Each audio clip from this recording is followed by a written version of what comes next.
ఇది అసలు ప్రభుత్వం అంటుంది ఇది ప్రజల కోసం మూసీని క్లీన్ చేయడానికి అనేసి, కానీ నిజంగా అదే ఇది అసలు పబ్లిక్ పర్పస్ ప్రాజెక్టా కాదా అన్నది కూడా ఒక ముఖ్యమైన ప్రశ్న. మేము మూసీ జన ఆందోళన తరఫు నుంచి మేమే అంటున్నామంటే ఇది నిజంగా అది ఎకాలజీకి సంబంధించి ఆ దృష్టి నుంచి చూసినా లేకపోతే ప్రజల పక్షం నుంచి చూసినా ఇది నిజమైన ఒక పబ్లిక్ పర్పస్ ప్రాజెక్ట్ కాదు.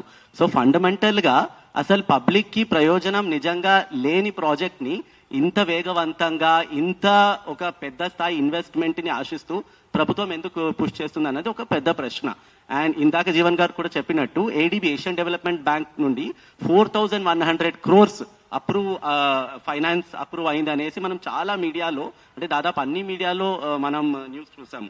మేము ఇన్ఫాక్ట్ ఏషియన్ డెవలప్మెంట్ బ్యాంక్ కి ఎందుకంటే ఇది చాలా ప్రాజెక్ట్స్ నేపథ్యంలో ఇది కొన్ని దశాబ్దాలుగానే ఒక ప్రాసెస్ ఉంది.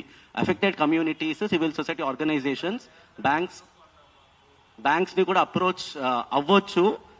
సోషల్ ఎన్వైరన్మెంటల్ ఆస్పెక్ట్స్ కి సంబంధించి బ్యాంకు కూడా ఇన్ఫార్మ్ చేయొచ్చు. వాళ్ళు కూడా దీన్ని మొత్తం ఈ అంశాలని పరిశీలించాలన్నది ఒక లోన్ ఇచ్చే ముందు ఇది ఒక క్లియర్ ప్రాసెస్ ఉంది.